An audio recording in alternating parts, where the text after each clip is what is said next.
Hola, en esta sesión vamos a continuar con la Edad Media y en este caso vamos a comentar un poco los romances fronterizos. Los romances fronterizos son un tipo de romances que tratan de luchas entre moros y cristianos en regiones de frontera, digamos, entre los territorios cristianos y los moros que ya están en retroceso, generalmente ya en la parte de Granada, ¿no? Es la época de la Reconquista en el siglo ya XV, sería ya más o menos el final de la Reconquista. Pero vamos a ver que tienen una interpretación simbólica, aparte de la literal, como episodios de guerra. Vamos a ver por qué. Bueno, el poema que vamos a ver a continuación es este. Alhora la bien cercada. Es el poema fronterizo más famoso, más conocido. Vamos a hacerlo un poquito más grande. Y dice así. Vamos a leerlo primero y en un momento vamos a irlo comentando. Vale, pues dice: Alhora la bien cercada, tú que estás en par del río, cercóte el adelantado una mañana en domingo, de peones y hombres de armas, el campo bien guarnecido, con la gran artillería hecho te habían un portillo. Voy a comentar ya este fragmento de aquí, ¿no? Alhora la bien cercada. Vale. Alhora es el nombre de la ciudad, ¿no? Que vamos a resaltar una cosa, que son... A ver... Si esto se puede poner un poco más grueso porque pinta fatal. Vamos a ver, así. Vale, pues es que coincide que muchas veces los nombres de las ciudades en las que están sucediendo estos episodios son femeninos, como Alhora, Granada, bueno, pues en fin, son nombres que suelen ser femeninos. Y eso, pues, parece casualidad, pero no va a ser casualidad. Ahora explicaré por qué, ¿vale? De momento dejo aquí indicado que es un nombre de ciudad femenino.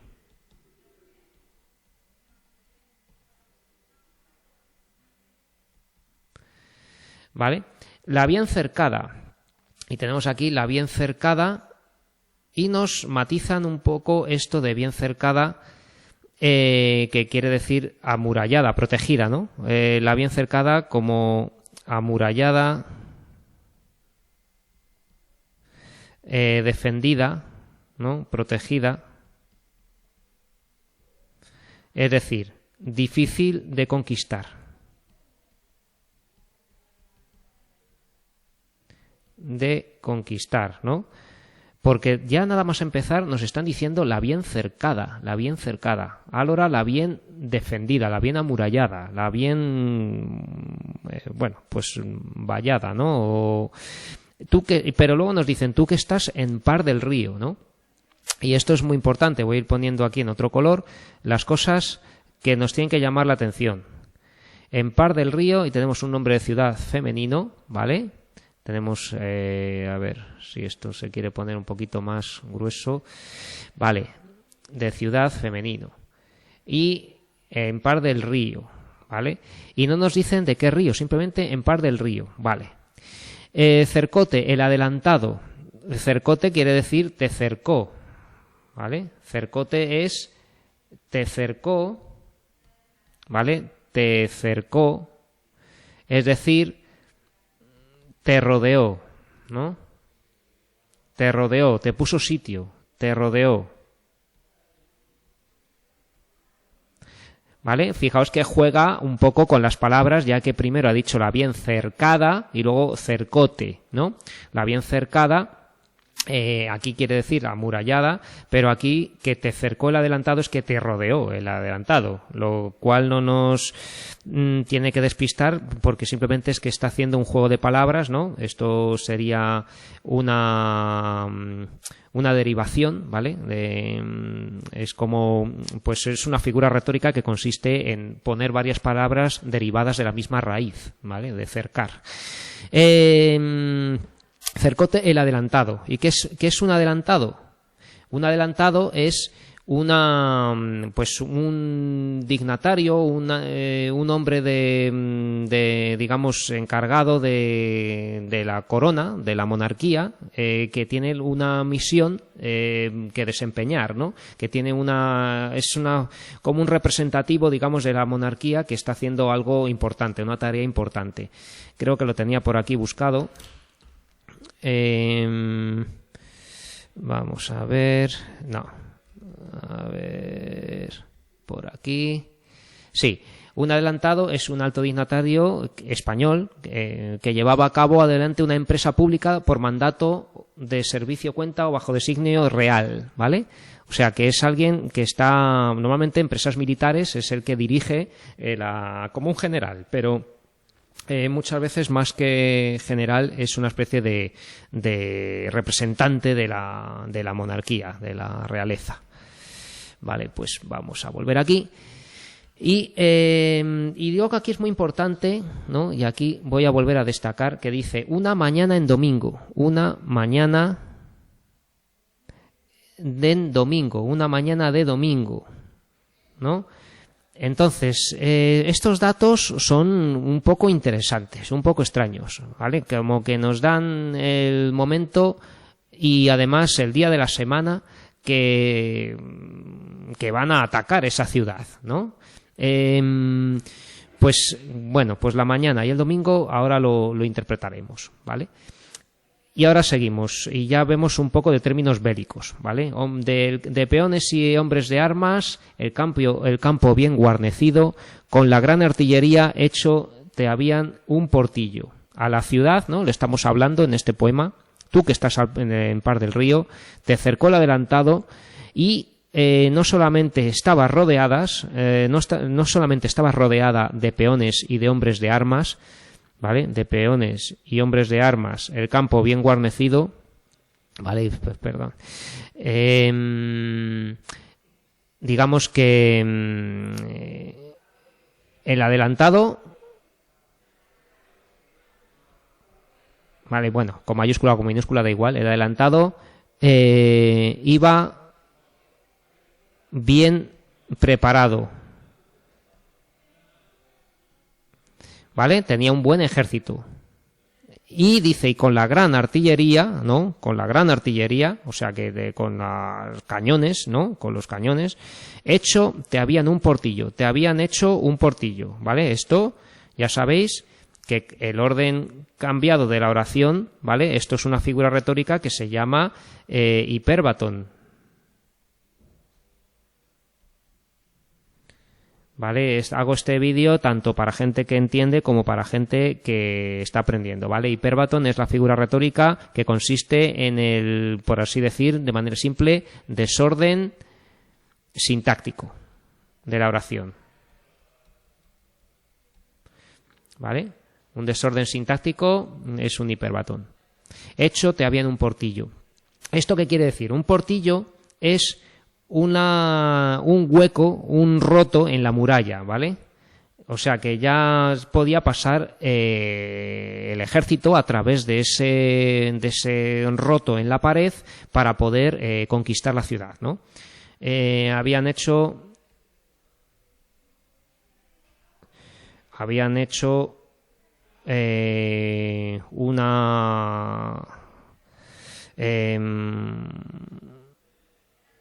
a ver, que se ha quedado esto un poco. Habían hecho una entrada en la muralla,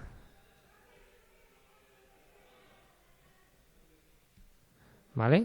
O sea que ya la ciudad estaba a punto de caer. La ciudad estaba a punto de caer, ¿vale? Esto si quiere pintar bien, pues mejor. Vale, la ciudad estaba a punto de caer, o sea que ya estaba rodeada de hombres de peones y hombres de armas. La gran artillería había hecho ya un roto, una perforación en la muralla, ¿no? De manera que podía pasar ya el grueso del ejército. Y vamos a ver qué pasa a continuación. Y dice aquí una cosa que coincide con los cantares de gesta, ¿vale? Que es una cosa que estamos viendo. Fijaos que lo voy a resaltar así en amarillo, ¿vale? Viérades quiere decir, esto significa vierais, ¿vale? Lo pongo así para traducido, ¿vale? Qué mal escribe la pizarra digital hoy. Vierais, esto es una llamada de atención al público, ¿vale? Esto es como en el Cantar de Mío Cid. Es una llamada de atención al público porque esto está hecho para ser recitado o cantado por un juglar. Un juglar era uno de esos profesionales que iban de pueblo en pueblo, de plaza en plaza o entrando en los castillos también, digamos, para cantar historias, canciones y entretener a la gente, ¿no? Llamada de atención al público.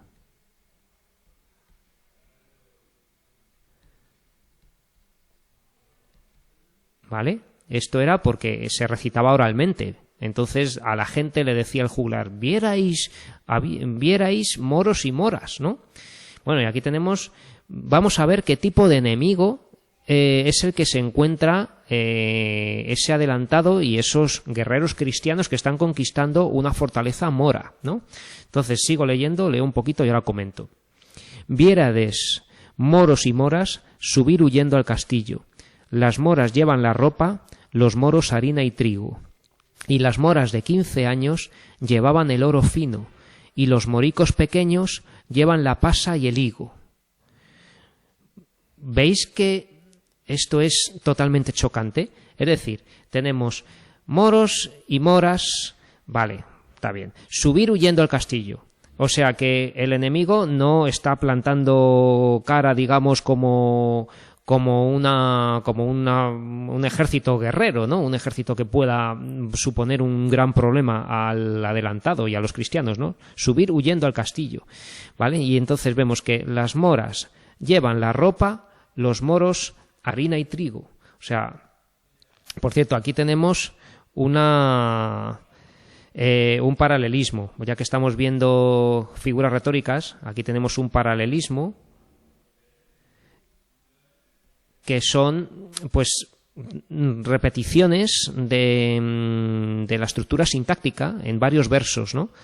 Las moras, los moros, ¿no? Aquí tenemos el verbo y luego ya otra cosa, pero bueno, aquí se han saltado el verbo, pero que casi coincide en la estructura de la oración, ¿vale? Aquí tenemos ropa y aquí tenemos harina y trigo, pero que coincide parcialmente en la estructura sintáctica, determinante, sustantivo, ¿no? Y aquí determinante sustantivo y uno debajo del otro.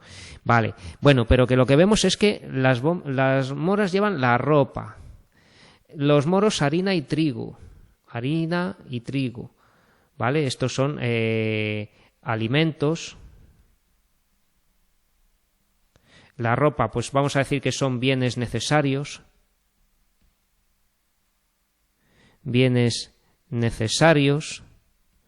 ¿no? Y las moras de 15 años, fijaos, moras de 15 años, es decir, esto significa chicas guapísimas, ¿vale? Porque no es otra cosa que, pues, lo más bonito que podía haber, unas moritas de 15 años, chicas guapísimas, en la flor de la juventud, ¿verdad?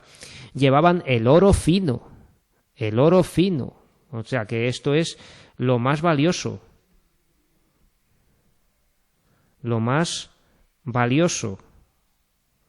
Fijaos que en la ciudad, pues digamos que lo más valioso que podía tener esa ciudad, que eran estas chicas guapísimas, además, como para reforzar ese valor de lo bonito que tenían esas chicas, es que además estas eran las que llevaban el oro fino, ¿no? Llevaban el oro.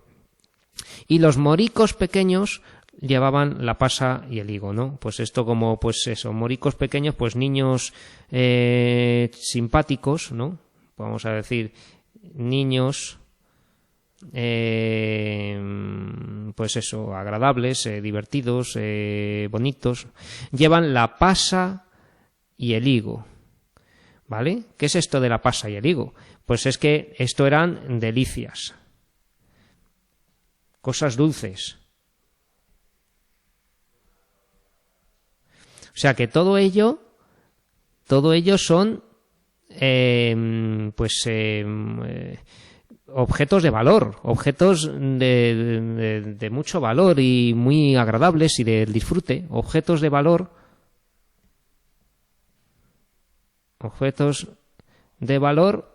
y de disfrute. No vamos a decir disfrute, iba a decir goce, pero bueno, y de disfrute, ¿vale? Objetos de valor y de disfrute. Bueno, pues todo esto era, digamos, lo que tenía esa fortaleza mora, ¿no?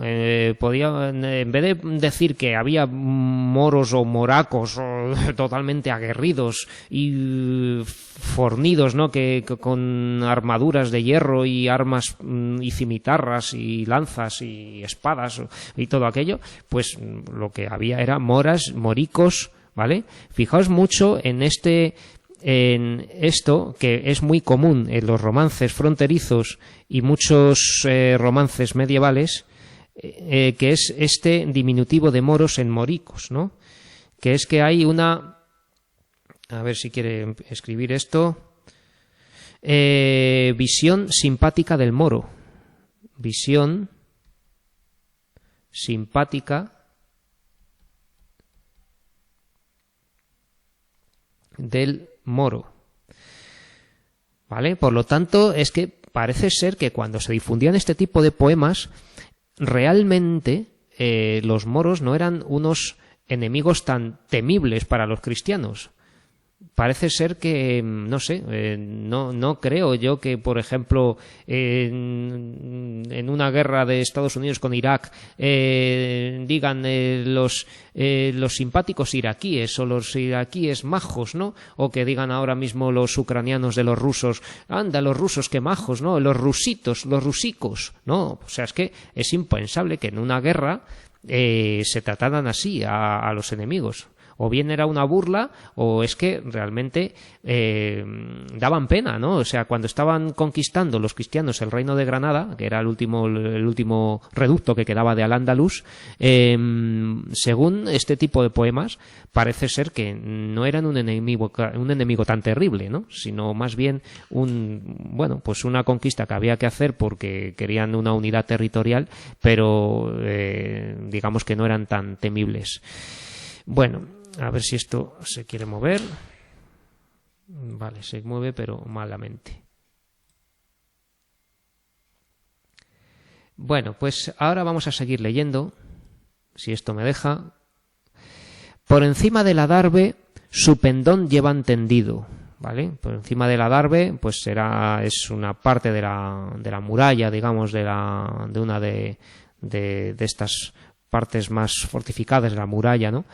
Por encima del adarve su pendón llevan tendido, es decir, el pendón es la bandera, ¿vale? Vamos a ver si esto me deja.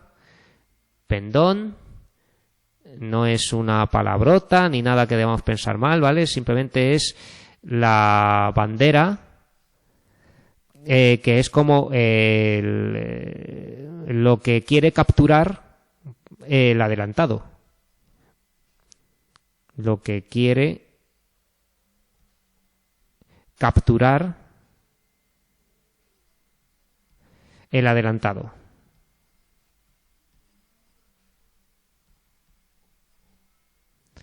¿Vale? La bandera es el símbolo de un ejército o de una fortaleza que indica que es autónoma, que tiene su reino al que pertenece, ¿no? Entonces, cuando otro ejército lo vence o captura esa fortaleza, como trofeo se lleva el pendón, la bandera, ¿no? La bandera que es un símbolo de honor, ¿no? Del país o del reino al que pertenece algo, que lo captura el enemigo, pues claro, es algo muy humillante, ¿no? Es lo que hay que defender a toda costa. Todo el mundo sabe lo que es la jura de bandera, lo que es defender una bandera en una guerra, ¿no?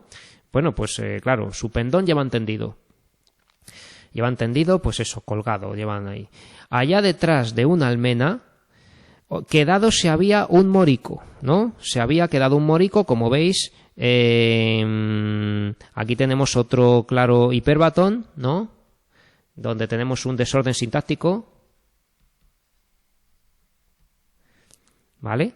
Para resaltarnos que se había quedado, ¿no? Quedado se había, queremos resaltar la palabra quedado, por eso se pone delante, ¿vale? El hiperbatón es este descoloque de la oración, pero con un sentido, que es que se nos quiere enfatizar la palabra que se pone delante, ¿vale? Para que se vea primero. Quedado se había un morico. Y fijaos otra vez con esta visión simpática de morico, ¿no? Que tenemos como si fuera también un chavalín o alguien así jovencito, inofensivo. Quedado se había un morico. Pero este morico dice, con una ballesta armada y en ella puesto un cuadrillo. Con una ballesta armada, es decir, cargada, ¿no? Con su cuerda o tendón, digamos, tenso, ¿no? Para disparar, ¿no? Preparada para disparar. Preparada para disparar. Y en ella ha puesto un cuadrillo. Un cuadrillo es una flecha de ballesta, ¿vale? También se llama pivote, ¿no? Un pivote, un cuadrillo. En español se suele llamar más cuadrillo. Los cuadrilleros eran luego ya más tarde, siglos más tarde, ¿no? Aquí todavía no. Eran la Santa Hermandad, ¿no? La Santa Hermandad o la Santa Inquisición, digamos, era pues digamos como la Guardia Civil, era policía que iba por los pueblos, que también se ocupaban de los delitos religiosos y esas cosas, ¿no? Que guardaban la fe, pero iban armados con ballestas. Entonces se les llamaba los cuadrilleros, ¿no? Los cuadrilleros eran los de la Santa Hermandad, que cuando venían, pues venían con ballestas, ¿vale? Que es un arma bastante mortífera, sobre todo a corta distancia. Flecha de ballesta.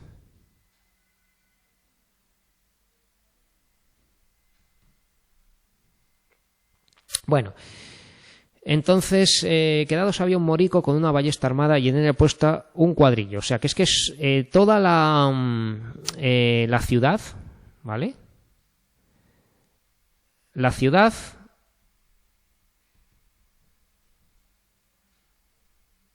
está defendida por un morico. Está defendida por un solo morico.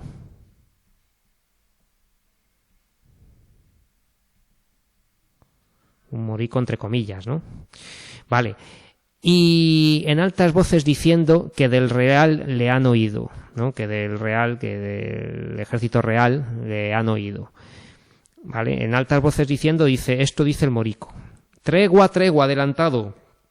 Por tuyo se da el castillo. Vale. Entonces, el morico le dice al adelantado que se rinde, ¿vale? El morico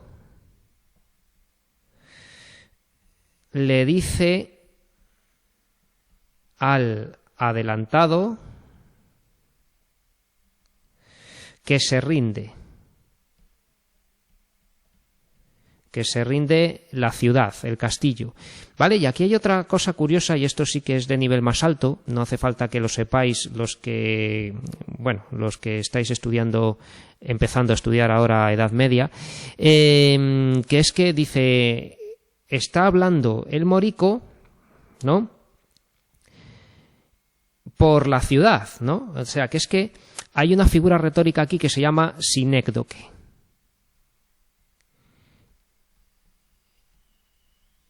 Sinécdoque es una figura retórica que quiere decir la parte por el todo o el todo por la parte. Ahora explico esto, ¿vale? Quiere decir que a veces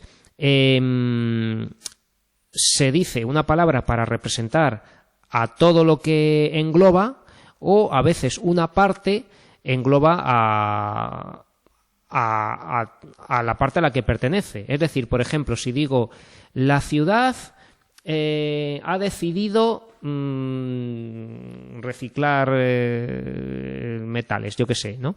Si decimos la ciudad ha decidido, estamos diciendo la ciudad, pero realmente tendríamos que decir los habitantes de la ciudad, ¿no? Estamos diciendo la palabra ciudad para englobar a todas las personas que hay en ella, ¿no? O como salió en una de mis clases también, que si yo dijera, por ejemplo, el instituto está bailando, ¿no? Y eso lo que quiero decir es que los alumnos del instituto estamos bailando, ¿vale?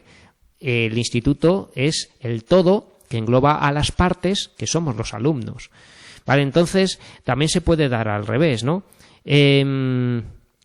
Pues en un poema de Rosalía de Castro, ¿no? Que decía, hay labios que manchan y secan cuanto tocan, ¿vale? Y se está refiriendo a hombres que son don Juanes y que estropean las relaciones porque son más mujeriegos o porque luego cuentan las cosas o lo que sea. Hay labios que manchan cuanto tocan. Pues eso, claro, la parte son los labios, el todo sería la persona a la que pertenecen los labios, ¿no? Entonces, la parte, digamos, labios, representa el todo, que sería hombres, ¿de acuerdo? Entonces, aquí el morico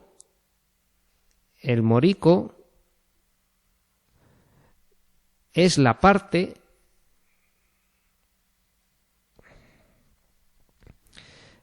que hace hablar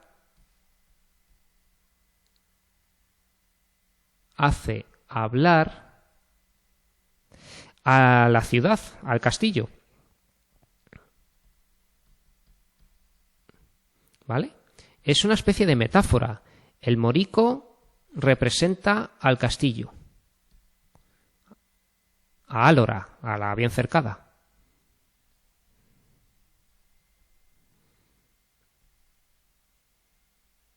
A Álora, el castillo.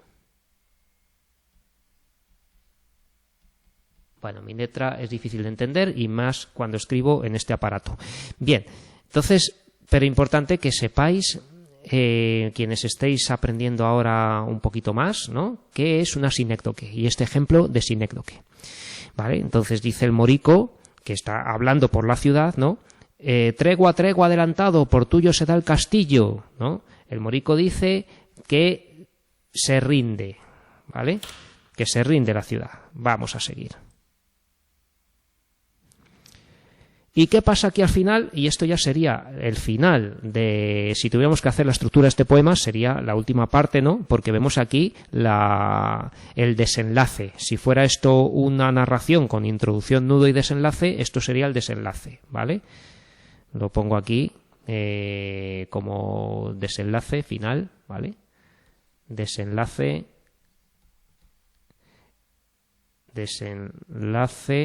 o final.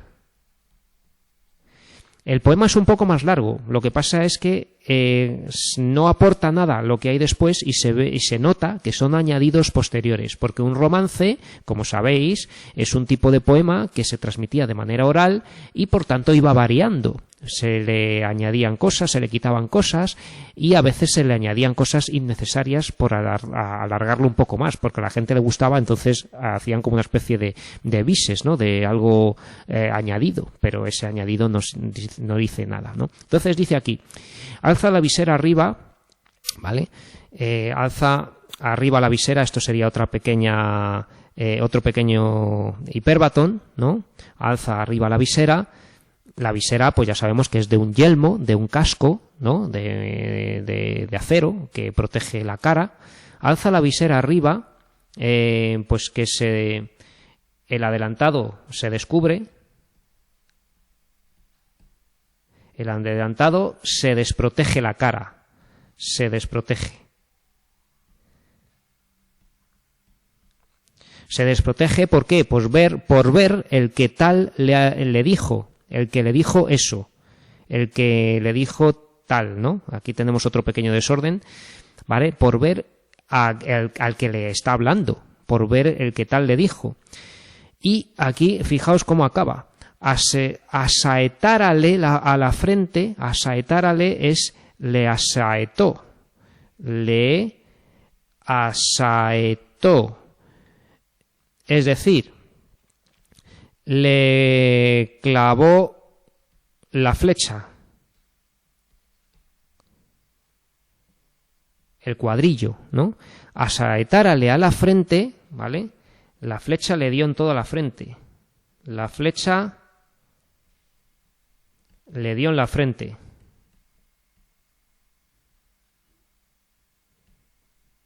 En la frente. ¿Vale? La flecha le dio en toda la frente. Salido le ha al colodrillo. No solamente es que le dio en la frente, sino que le atravesó la cabeza, ¿no? Le ha salido, aquí tenemos otro hiperbatón total, ¿vale? Le ha salido hiperbatón al colodrillo, ¿vale? Al colodrillo, que ya sabéis que es la nuca, el cogote, nuca, cogote, ¿vale? Entonces, que le dio la flecha en toda la frente y le ha salido por el cogote, o sea que aquí pues le mató en el acto. Vamos a decir lo mató, que está mejor dicho, lo mató en el acto. ¿Vale? O sea que fijaos que aquí parece ser que tenemos que una ciudad aparentemente tan mal defendida, porque solamente tiene un morico como guerrero con una ballesta y dentro un montón de moros, moricas, con pasas, con higos, con oro, con harina y trigo, ¿no? Con cosas que no son nada de guerra, sino de disfrute, de goce, de disfrute, ¿verdad? Todas estas cosas quedan ahí dentro del castillo y, bueno, lo que parece ser que un buen botín que podía conseguir el adelantado se convierte en una estrepitosa derrota porque un solo guerrero, un morico, le pega un flechazo en la cabeza que lo deja seco. Así que esto es lo que está contando este romance, que por cierto no he hecho el esquema métrico, ¿no? Pero que se puede hacer enseguida. Vamos a ver, esto es un romance, entonces vamos a fijarnos en la rima, voy a ver si esto quiere pintar, ¿vale? Tenemos aquí que como es un romance tenemos que tener versos de 8 sílabas y si contamos tenemos la bien cercada. ¿Vale? ¿Cuántos son estos? 1, 2, 3, 4, 5, 6, 7, 8, ¿no? Allora, la bien cercada, 8.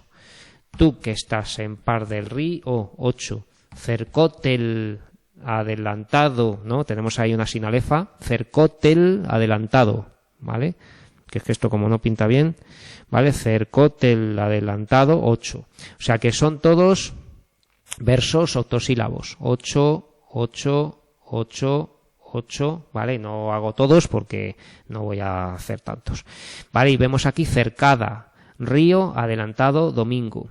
Y claro, la rima es asonante en los versos pares. Entonces tenemos aquí I, O, y luego vamos a tener otra I, O en domingo. Domingo, ¿vale? Y si nos fijamos, todos los versos pares acaban en I, O. Guarnecido, I, O. Portillo, I, O. Moras, Castillo, I-O, ¿vale? Acordaos que cuando estamos en un romance o en un poema que tenga rima asonante, aunque coincidan algunos versos con rima consonante, como en este caso Portillo y Castillo, si hay otros versos cuya rima no es illo, sino ido o ingo, ¿no? Como es este caso, no vamos a decir que la rima es consonante, ni que hay mezclada consonante y asonante, sino que manda la asonante, ¿vale? La rima consonante tienen que ser todos, por ejemplo, illo, ¿vale? Pero si tenemos mezclado ingo, io, illo, entonces la rima es asonante, ¿de acuerdo? Entonces tenemos que esto es rima asonante.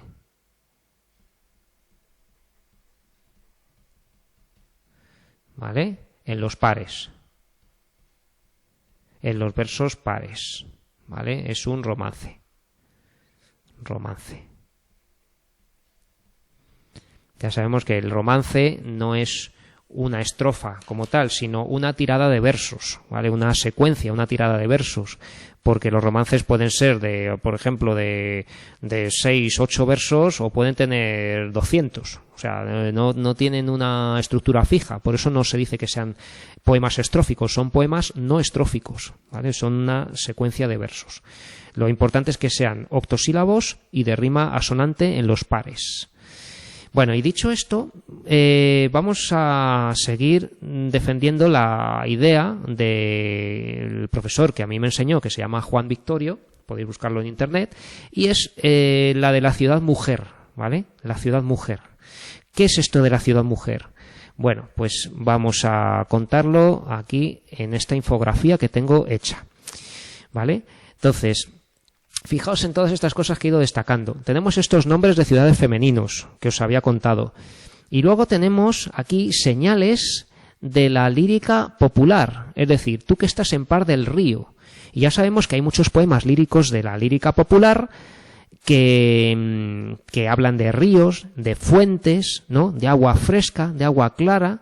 O sea que la presencia del río, en este caso, parece sugerir algo de lírica popular, donde el río o la fuente simbolizaban la satisfacción amorosa, ¿no? Tú que estás en Par del Río, pues ¿por qué? ¿Qué es esto?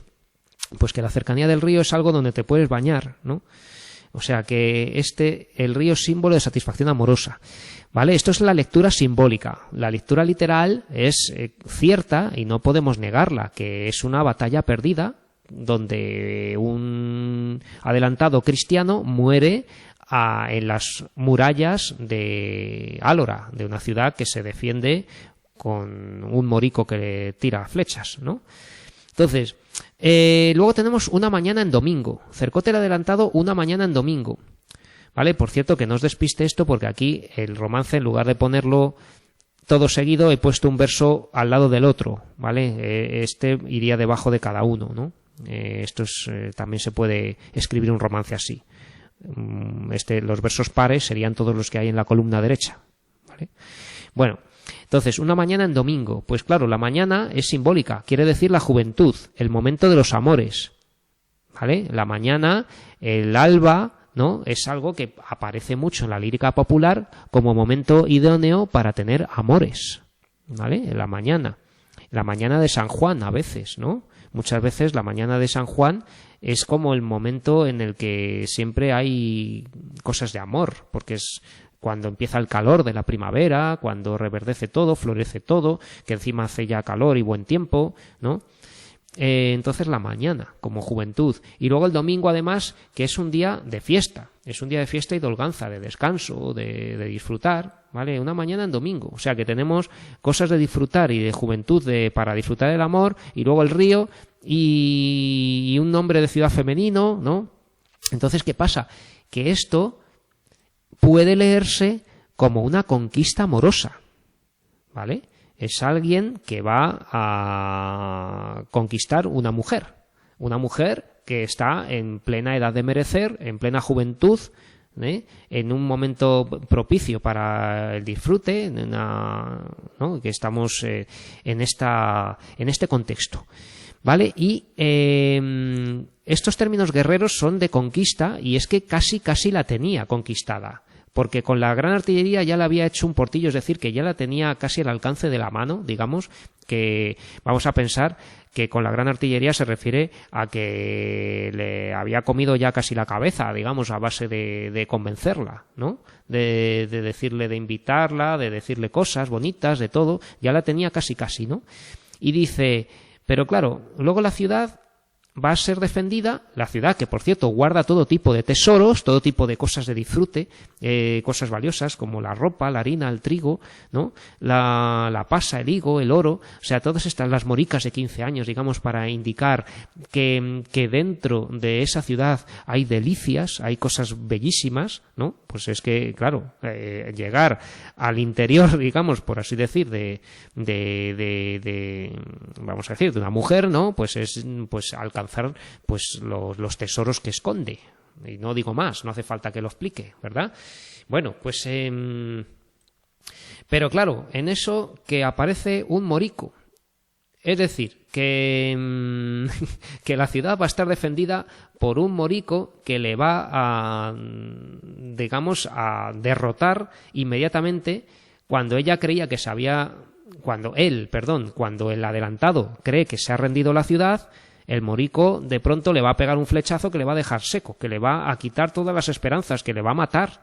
Vamos, es decir, que esto pues parece ser, o sea, indica claramente que la conquista amorosa ha fracasado, que ha fallado en la conquista y que bien sea porque, bueno, pues porque o bien digamos, ella tenía un arma secreta para rechazarle que no había pensado él, que representada en este morico, o es que realmente es que, bueno, no quiero decir que tuviera un amante moro, sino que estaba con otro chico, o que tenía un novio, o que tenía digamos, otra pareja, o alguien que se le adelantó al adelantado, ¿no? Cosa que parece irónica, que el adelantado va a quedar retrasado porque se le adelanta el morico, ¿vale? O sea que el morico es el que realmente rechaza al adelantado, consiguiendo que la conquista amorosa fracase,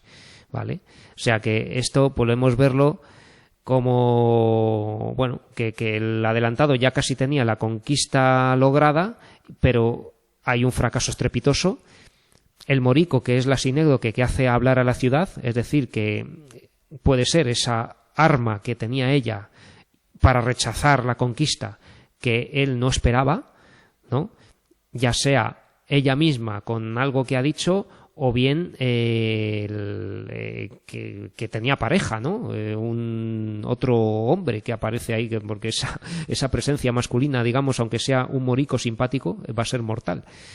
Y bueno, pues todas estas cosas que esconde, que guarda como tesoros, que dicen como que hay ahí un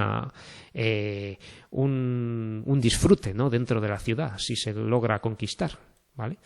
Bueno, entonces con esto quiero decir que los romances fronterizos cuentan con una doble interpretación, la literal y la simbólica, ¿vale? No faltan libros donde cuentan hasta la fecha y el momento histórico en el que esto ocurrió, porque Álora fue una ciudad que fue conquistada también por un adelantado. Lo que pasa es que pues sí, murió o fue herido, ¿no? El adelantado en este intento de conquista. Luego ya lo conquistarían del todo, pero que se basa en un hecho real. Lo que pasa es que para que esto perdure en la mente de la gente y en el recuerdo, pues claro, tiene que tener un enganche, tiene que tener un gancho, digamos, que a la gente le interese más que la historia. ¿Y qué es algo que interesa más que la historia siempre? Pues el amor, las historias divertidas de amor, como este fracaso amoroso, ¿no? Entonces la gente muchas veces cuando cantaba esto ya entendía de qué iba y les hacía gracia, ¿no? Como ver que alguien que estaba a punto de conquistar la ciudad pues que fracasa, ¿no?